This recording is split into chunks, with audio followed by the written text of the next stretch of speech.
Welcome back to Vishalakshi Kannadati YouTube channel. ಪ್ರಬಲ ಸ್ಪರ್ಧಿ ಎನಿಸಿದ್ದ ಅಭಿಷೇಕ್ ಅವರು ಕ್ಯಾಪ್ಟನ್ ಆಗಿದ್ದಾಗಲೇ ಬಿಗ್ ಬಾಸ್ ಮನೆಯಿಂದ ಅಚ್ಚರಿಯ ರೀತಿಯಲ್ಲಿ ಎಲಿಮಿನೇಟ್ ಆಗಿದ್ದಾರೆ. ಮನೆಯಿಂದ ಹೊರಬಂದ ಅವರು ವಿನ್ನರ್ ಹಾಗೂ ಟಾಪ್ 5 ಸ್ಪರ್ಧಿಗಳು ಯಾರು ಎಂಬುದರ ಬಗ್ಗೆ ತಮ್ಮ ಅಭಿಪ್ರಾಯ ಹಂಚಿಕೊಂಡಿದ್ದಾರೆ. ಫೈನಲ್ ಸ್ಪರ್ಧಿ ಎಂದೇ ಬಿಂಬಿತವಾಗಿದ್ದ ಅಭಿಷೇಕ್ ಶ್ರೀಕಾಂತ್ ಅವರು ಮನೆಯಿಂದ ಹೊರಕ್ಕೆ ಬಂದಿದ್ದಾರೆ.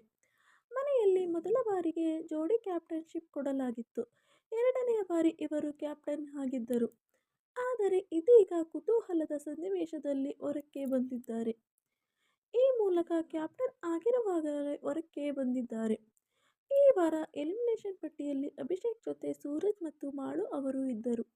ಈ ಮೂವರು ಸಹ ಪ್ರಬಲ ಸ್ಪರ್ಧಿಗಳಾಗಿದ್ದರು. ಅಭಿಷೇಕ್ ಜರ್ನಿ ಮುಗಿದಿದೆ. ಅಷ್ಟಕ್ಕೂ ಈ ಬಾರಿಯ ಎಲಿಮಿನೇಷನ್ ಪ್ರಕ್ರಿಯೆ ಎಲ್ಲಕ್ಕಿಂತಲೂ ಡಿಫರೆಂಟ್ ಆಗಿಯೇ ಇತ್ತು. ಎಲಿಮಿನೇಟ್ ಆಗಿದ್ದ ಈ ಮೂವರು ಆಕ್ಟಿವಿಟಿ ರೂಮ್ಗೆ ಕಳಿಸಿದರು. ಅಲ್ಲಿ ಒಂದು ಸೂಟ್ಕೇಸ್ ಇತ್ತು. ಅದರಲ್ಲಿ ಹೊರಬೀಳುವವರ ಸಂದೇಶವಿತ್ತು.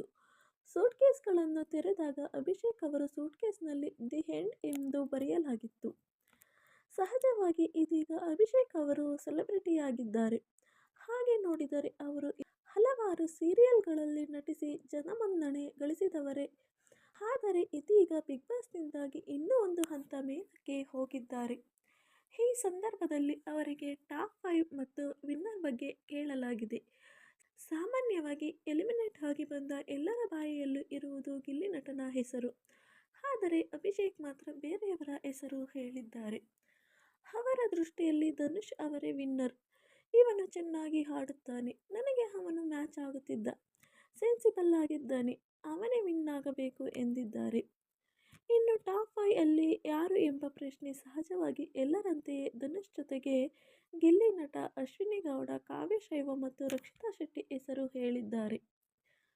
ಸೊ ಈ ಮಾಹಿತಿ ತಮ್ಮೆಲ್ಲರಿಗೂ ಇಷ್ಟ ಆಗಿದೆ ಅಂತ ಅನ್ಕೋತೀನಿ. ಸೊ ಈ ವಿಡಿಯೋ ಇಷ್ಟ ಆಗಿದ್ರೆ ವಿಡಿಯೋಗೆ ಲೈಕ್ ಮಾಡಿ, ಶೇರ್ ಮಾಡಿ ಮತ್ತು ನಿಮ್ಮ ಅನಿಸಿಕೆ ಅಭಿಪ್ರಾಯಗಳನ್ನ ಕಮೆಂಟ್ ಮೂಲಕ ತಿಳಿಸಿ. ಹಾಗೆ ನಿಮ್ಮ ನೆಚ್ಚಿನ ಬಿಗ್ ಬಾಸ್ ಸ್ಪರ್ಧಿ ಯಾರು ಅನ್ನೋದನ್ನು ಕಮೆಂಟ್ ಮೂಲಕ ತಿಳಿಸಿ.